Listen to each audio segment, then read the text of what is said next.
전해드린 대로 윤석열 대통령이 김명수 대법원장이 제청할 것으로 보이는 대법관 2명의 임명에 대해서 이 거부권을 행사할 가능성이 거론되고 있습니다. 자, 두 분과 함께 정치권 소식을 자세하게 짚어보도록 하겠습니다. 자, 신성범 전 새누리당 의원 그리고 신경민 전 더불어민주당 의원 나오셨습니다. 안녕하세요. 네, 안녕하세요. 자, 김명수 대법원장이 이제 오는 9월이죠. 이 퇴임을 앞두고 있는데요. 자, 국민의힘은 김명수 대법원장 체제의 사법부가 이 국민의 신뢰를 잃었다는 비판을 그동안 해왔습니다. 자, 여당의 목소리 먼저 들어보시겠습니다. 가뜩이나 코드 인사와 대법관 인사 개입 등 논란으로 사법부 불신을 자초했던 김명수 대법원장 체제의 사법부는 국민이 납득할 수 없는 선택적 재판 지연으로 사법부가 제대로 된 역할을 하고 있는지에 대해 국민적 성토까지 나오고 있습니다. 예, 이 김명수 대법원장이 이제 빠르면 다음 주쯤에 이 2명의 대법관 후보를 임명 제청을 할 것으로 보이는데, 자, 저희가 이제 취재한 내용에 따르면 윤석열 대통령이 만약에 2명을 이제 제청을 하게 되면 임명을 거부할 가능성이 있다. 자, 이 내용이거든요. 그러니까 제가 보기에는 이런 거예요. 그러니까 대법관 후보 추천위원회라는 데서 8명을 뽑았다. 그런데 지금 법원에서 들리는 이야기로는 김명수 대법원장이 8명 중에 어떤 2명을 제청하려고 하는데 그 2명의 성향이 다 김명수 대법원장과 코드가 딱 맞는 사람들이다. 그렇게 되면 대통령 입장에서는 아마 거부권 행사를 검토하고 있다. 이게 보도의 취지 같은데. 예. 자, 보면은 2명을 아직 추천 안 했기 때문에 최종 추천 안 했기 때문에 기다려봐야 된다. 그렇죠. 지금 기다려봐야 아직 기다려봐야 된다는 말씀을 좀 드리고 싶고, 다만 이 큰 그림에서 보면 왜 이런 이야기가 나오냐 하면 지금 김명수 대법원장이 문재인 대통령이 때 임명돼가지고 쭉 지금 14명의 대법관 중에 13명이 문재인 정부 때 임명된 분들이에요. 근데 특정 이념 또는 정치 성향을 가진 걸로 이렇게 해석이 되는 그런 측면이 분명히 있었던 거예요. 그러면 이분들이 언제 바뀌느냐. 대법원장 1명, 13명의 대법관이 있는데 윤석열 대통령 임기, 그러니까 2027년까지는 14명 가운데, 대법관 14명 가운데 13명이 바뀌어요. 그건 무슨 뜻이냐. 그러니까 무슨 뜻이냐 하면 윤석열 대통령이 되고 나서 지난번에 오석준 대법관이 임명이 됐고 이번에 2명이 임명되면 김명수, 문재인 대통령이 지명한 김명수 대법원장이 3명을 바꾸는 거고 윤석열 대통령 입장에서는 9월 달에 김명수 대법원장이 바뀌면 그 바뀐 대법원장이 9명을 추천하는 거예요. 그 임기 내에. 그러면 이 바뀌 전다는 큰 그림을 봐야 되는 거고, 지금까지는 어떻게 돼 왔느냐. 역대 정부에서 다들 대법원장이 그냥 추천하면 대통령이 임명하는 것처럼 돼 왔지만 그 언론에 나온 형식적인 거고 사실은 사전 협의가 다 있었어요. 어떻게 있었느냐. 누가 했느냐. 법원 행정처장, 그러니까 대법관 한 분, 법원 행정처장하고 대통령실에 옛날에는 청와대에 민정수석이 사전 조율을 다 했어요. 예. 이분이 좋겠다 아닙니다. 왔다 갔다 하면서. 지금은 민정수석이 없기 때문에 제가 보기에는 법률비서관, 대통령실의 법률비서관하고 저쪽은 법원 행정처장이 아니라 법원 행정처 차장하고 물밑이 왔다 갔다 하고 있을 거예요. 저는 결론적으로 이야기하면은 거부권 행사하는 것은 양쪽 다 아주 안 좋기 때문에 그런 일은 벌어지지 않을 거라고 저는 감히 희망하면서 또 예상도 하고 있어요. 예, 그럼에도 불구하고 이제 김명수 대법관이 2명을 올리면 거부권 행사를 할 수도 있는 거 아니겠습니까? 그렇죠. 우리가 2명을 그럼 그 아주 이념 성향이 뚜렷한 2명을 끝까지 김명수 대법원장이 고집해서 제청한다 그러면 대통령 입장에서는 임명 안 하겠죠. 그럼 거부권이다. 그럼 어찌 되느냐? 참 어찌 되냐? 그렇게 되면은 대통령이 임명 안 하면 대법관이 공석이 되는 사태가 오는 거예요. 이런 걸 막기 위해서 엄청나게 왔다 갔다 할 거라고 보는 게 상식적이다 이 말이에요. 그러면 제청권과 임명권 가운데 누가 강한 거냐, 누가 우선 있냐? 그건 사실은 임명권이 더 강한 거예요. 지금 방통위원도 한 분 제청됐지만 임명 안 하고 있잖아요. 그러니까 임명 안 하면은 이거는 또 안 하는 대로 갈 수밖에 없는 거다. 그건 대통령한테도 부담이 되면 맞죠. 그런 일 막기 위해서는 조율될 거라고 보는 거예요. 알겠습니다. 자, 그동안은 뭐 말씀하신 것처럼 조율이 다 돼서 했었다는 건데 이렇게 거부권 얘기가 나오는 거 보면 지금 현재 대법원이랑 지금 대통령실이랑 서로 교류가 좀 부족한 것 아니냐. 자, 이런 이야기가 있거든요. 조율이 잘 안 될 가능성이 일단 하나 있고요. 예. 또 다른 가능성은 지금 추천위원회가 8명을 골라냈잖아요. 그 8명 중에 2명은 예. 김명수 지금 대법원장하고 성향이나 여러 가지 친소관계가 분명히 가까운 사람인데 이 사람들이 될 가능성은 일단 차단하겠다는 겁주기의 효과가 하나 있고요. 또 하나는 8명 중에 그 2명을 제외한 6명 중에 시키고 싶은 사람이 없는 겁니다. 그러면은 지금 가능성은 지금 한 2-3가지로 좁혀지는데요.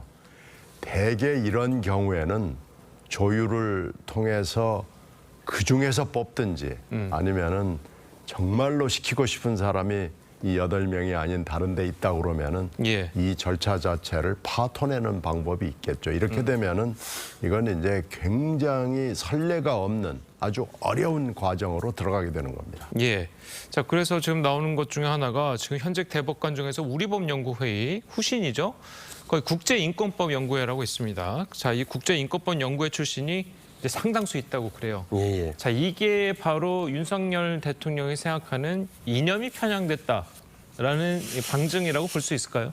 그런 문제가 분명히 있었던 거죠. 그러니까 언제부턴가 대부분의 판결이 단순하게 그냥 법률적 영향을 미치는 게 아니라 보십시오. 지금 통상임금, 이게 기업체에서는 통상임금에 상여금이 포함되냐 안 되냐 대부분 판결이 굉장히 중요했던 거예요. 기업체 입장에. 또 하나는 외교에도 영향을 미치잖아요. 그러니까 일본 기업의 강제징용공 판결이 한일 관계에 악영향을 가져왔던 그런 사례 보면 대법원의 구성, 대법관의 이념 또는 정치적 성향이 굉장히 중요해진 건 사실이에요. 그건 분명한 거예요. 외국도 마찬가지인데 다만 이제 저는 아까 우리 신경민 전 의원님 말씀하신 대로 만약에 대법관 후보 추천위원회에서 한 8명도 마음에 안 든다고 해서 이것을 이 과정 자체를 그러면 없던 일로 만들 수는 없을 거다. 그건 진짜 사상 초유의 일이 되는 거예요. 대법관 후보 추천 8명 중에 마음은 안 들지만 그래도 2명을 고르는 게 나을 거라는 생각을 하는 거고 또한 대통령실 입장에서도 아까 설명드린 대로 임기 내에 14명의 대법원장 포함해서 13명을 바꾸고 또 헌법재판관 가운데 전원을 9명을 교체할 수 있는 그런 기회가 온 5년 동안 할 수 있는 마당에 처음부터 이렇게 무리할 필요는 있겠느냐라는 판단도 저는 할 수 있다고 생각해요. 알겠습니다. 자, 그래서 이 과거에도 과연 이런 일들이 있었느냐 이제 자 이렇게 생각하시는 분들이 있는데 이명박 정부 때도 이런 비슷한 일이 있었어요. 그때는 네. 상황이 어땠습니까? 그때는 결국은 사전 조율을 통해서 조정을 했죠. 예. 그래서 마음에 드는 사람으로 바꿔치기를 한 경우가 있는데요. 결과적으로는 그때 그걸 상황을 복기를 해보면은 누군가 시키고 싶은 사람이 있었던 겁니다. 그러니까 청와대가 시키고 싶은 사람을 찍어두고 추천하는 사람을 비토를 하는 그것도 사전 조율, 물밑 조율을 통해서 조정을 해내는 거죠. 예. 지금 대통령실이 무슨 생각을 하고 있는지 왜 그러는지 이유는 아까 말씀드린 대로 한 2-3가지로 좁혀지는데요. 이걸 이렇게 문제를 크게 키우는 것은 저는 현명한 선택은 아니라고 보고요. 특히 마음에 들지 않는 사람이 추천이 됐을 때 우리법연구회나 국제인권연구회를 핑계를 대는데 사실 그 모임은 저도 법조하고 관련을 맺으면서 들여다본 적이 있는데 그렇게 엄청난 조직이 아닙니다. 핑계를 대는 겁니다. 그래서 그렇게 자꾸 피해가지 말고 전공법으로 하기를 저는 권합니다. 알겠습니다. 자, 저희는 다음 소식도 짚어보도록 하겠습니다. 자, 어제 국회 국방위원회에서는 북한의 우주 발사체 관련해 정부 대응을 두고 여러 가지 이제 논란들이 좀 있었습니다. 관련 내용 들어보시겠습니다.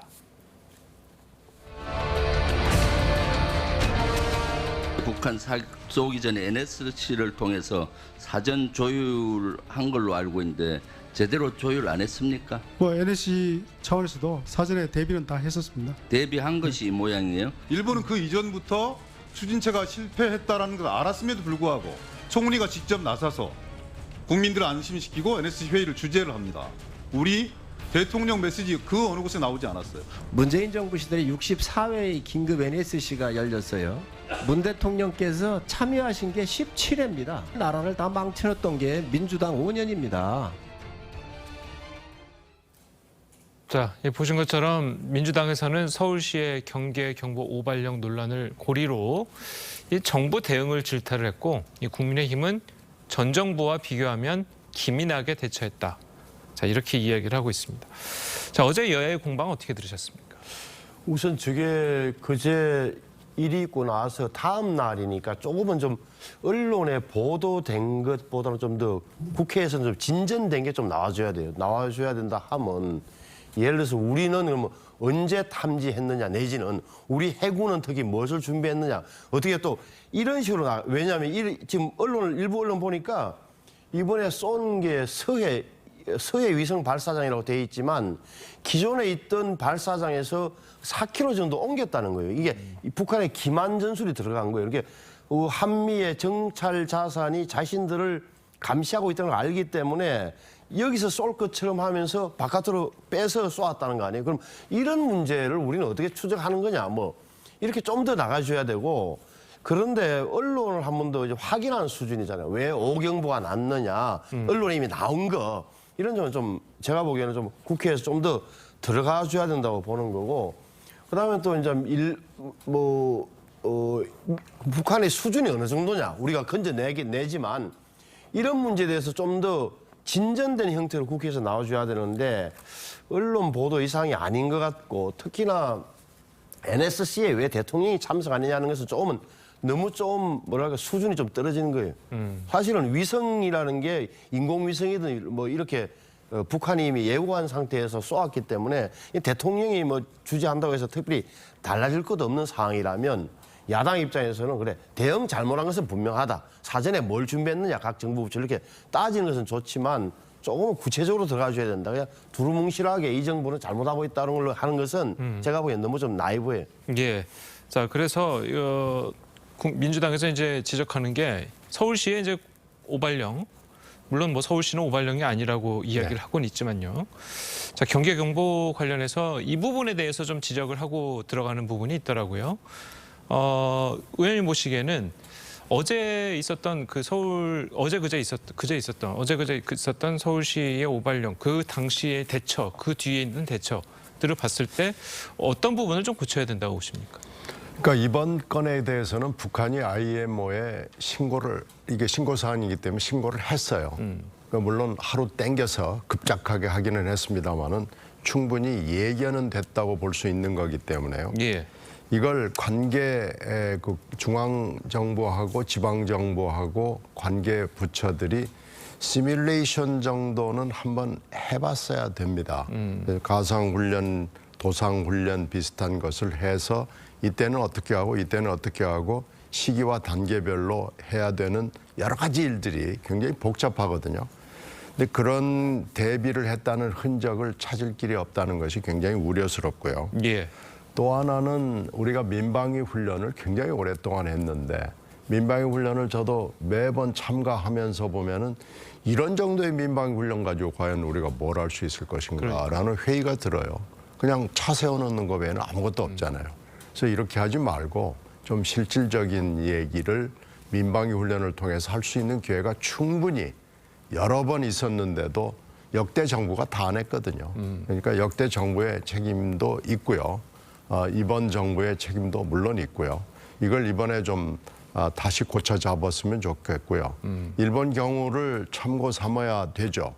근데 일본의 경우에는 지진도 있고 뭐 여러 가지 자연재해 플러스 이런 그 미사일 대비에 대해서 굉장히 많은 여러 가지 일들이 우리보다 잘 돼 있는 거고 이 사실을 우리가 모르지 않습니다. 일본이 잘 돼 있다는 건 J-알러트도 알지만은 NHK 방송 시스템도 대단합니다. 그러니까 이거 비밀이 아니에요. 그러니까 일본이 잘 돼 있다는 얘기만 맨날 하고 하나도 고쳐 잡지 않는 것은 이건 분명히 잘못된 겁니다. 예, 방금 이제 민방위 훈련 좀 지적을 해주셨습니다만 사실 요즘 민방위 훈련이 굉장히 좀 허술하게 진행되고 있다라는 거는 누군든 알 수 있거든요. 저만 해도 어릴 때 민방위 훈련하면 막 이렇게 책상 위로 숨거나 뭐 화생방 훈련 때 어떻게 해야 된다거나 뭐 이런 것들을 배웠는데 요즘 그런 게 없는 것 같아요. 그러니까 이번에 부족했던 게 진짜 새벽에 이제 사이렌 소리 나고 어떻게 보면은 이제 문자에 지진 때문인지 뭐가 북한의 공격 그러니까요. 때문에 이게 예. 왜 근거가 없으니까 더 놀랐던 기억. 또 하나는 추가 정보가 안 들어오잖아요. 추가 정보를 하면 이게 뭐 좀 들어와야 뭐 버스 그럼 예를 들어서 교통은 어떻게 될 것이며 이런 문제. 우리는 어디로 우리 동네 우리 구는 어디로 대피하라는 거지 이렇게 없단 말이에요. 그런 문제 아깝다는 말씀드리고 꼭 하나 빠뜨리지 말아야 될 게 네이버가 트래픽이 폭주해서 다운돼 버렸잖아요. 또 하나는 카카오예요. 카카오 이런 문제. 지난번에 한번 배터리 불 났건데 생각날 텐데 이 문제가 카카오톡이나 이런 문제가 이걸 보안 측면에서 그렇고 기술적으로 굉장히 점검을 해줘야 돼요. 이게 적대 세력이 있다면 지금 정확하게 공격을 하려면 이런 데 공격을 할 거라고. 이러면 완전히 먹통되면서 불안과 사회적 불안은 더 커질 거예요. 그래서 여기에 대한 안보 요소 이런 것도 참 면밀히 따져봐요. 네이버, 포털 사이트, 카카오 이런 게 굉장히 중요한 거예요. 그래서 이런 데 좀 보안 당국에서 저는 검열도 하고 제가 보기에는 뭐라 그럴까 준비를 철저히 하는 게 오히려 민방위의 가장 큰 요소가 될 수 있어요. 예, 그러니까 지금 현재 보면은 이제 재난 방송이나 아니면 재난 문자 같은 경우에는 뭐 지자체도 보내기도 하고 뭐 시에서 보내고 구에서 보내고 나라에서 보내고 부처에서 보내고 여러 가지가 지금 한꺼번에 들어오지 않습니까? 그래서 그거를 좀 일원화를 해야 되는 것 아니냐, 자 이런 이야기도 있는데 어떻게 보십니까? 필요하죠. 이건 시뮬레이션을 통해서 얼마든지 바로 잡을 수 있습니다. 금방 바로 잡을 수 있는 것 중에 하나인데요. 그리고 서로 이렇게 어느 부처가 보낸 것을 중앙정보가 또 아니라고 그러고 예. 이런 혼란상은 저는 너무 기초적인 것들이 안 돼 있었고 이건 시뮬레이션을 통해서 금방 바로 잡아야 되고 잡을 수 있습니다. 알겠습니다. 자, 오늘 시간 관계상 이 두 분 말씀은 여기까지 듣겠습니다. 잘 들었습니다. 고맙습니다.